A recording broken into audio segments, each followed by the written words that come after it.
Hi, I'm Dr. Joel Small.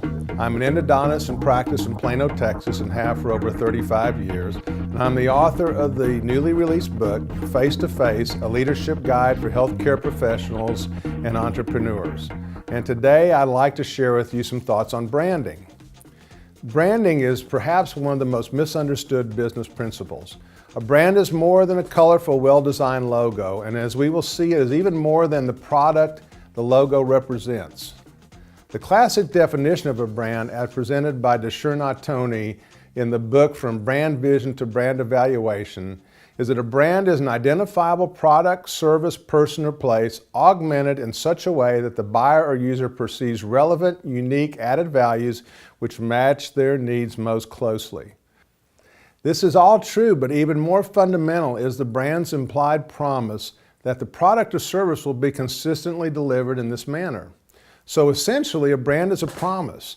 And just like Nike's swoosh or Coca-Cola's brand, it is a promise that we will consistently deliver our product or service in a manner that is pleasing to our customer and provides them with a unique and relevant service or product that they perceive as having added value.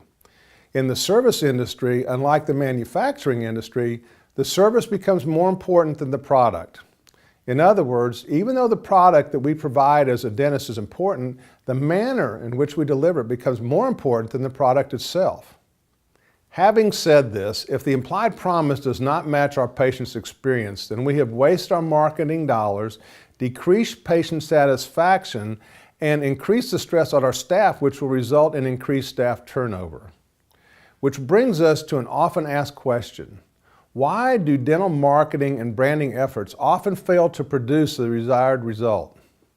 You might expect the answer to relate to the quality of the product, but this is seldom the case.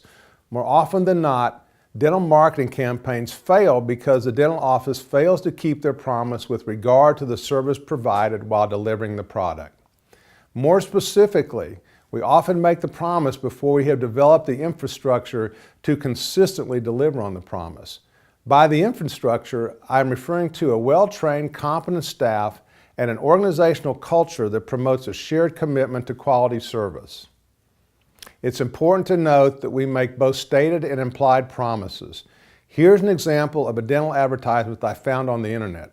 For obvious reasons, I've removed any reference to the dentist or their location. What I'd like to point out is the number of promises, both stated and implied, contained in this advertisement. As you can see, a free dental exam and x-rays is the obvious stated promise. We all recognize that the dentist is interested in more than providing free dental examinations and x-rays for potential patients. They're hopeful that patients who respond to the advertisement will find the dental exam provided by the doctor and their staff to be pleasing and will therefore choose to remain as patients in the practice. Now let's look at some of the implied promises like gentle care, a private and relaxed consultation, and the experience of a whole new world of gentle and effective dental care. What's critical to note is that the degree to which this advertisement achieves the desired result is less dependent on the quality of the exam and more dependent on the manner in which the service is provided and the implied promises are kept. Because especially in the service industries, people trump product. And here's the irony that so many dental offices experience. If they don't have a well-trained, competent staff and a culture that promotes a commitment to excellent service, they won't be able to consistently deliver on the implied promise. And all the time, effort, and expense of creating a marketing campaign will be wasted. Even worse, patients who experience an unfulfilled promise often feel betrayed and spread the word throughout the community.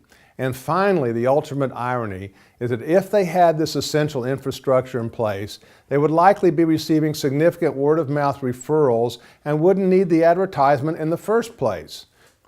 So in summary, before making any stated and implied promises with the intention of creating a brand or marketing our services, it is important that we invest in our human capital, providing our staff with the training, resources, and a culture committed to excellent service, so that we can consistently deliver on our brand's promise. Because our staff, through their alignment with our culture and their contact with our patients, is the visual manifestation of our brand.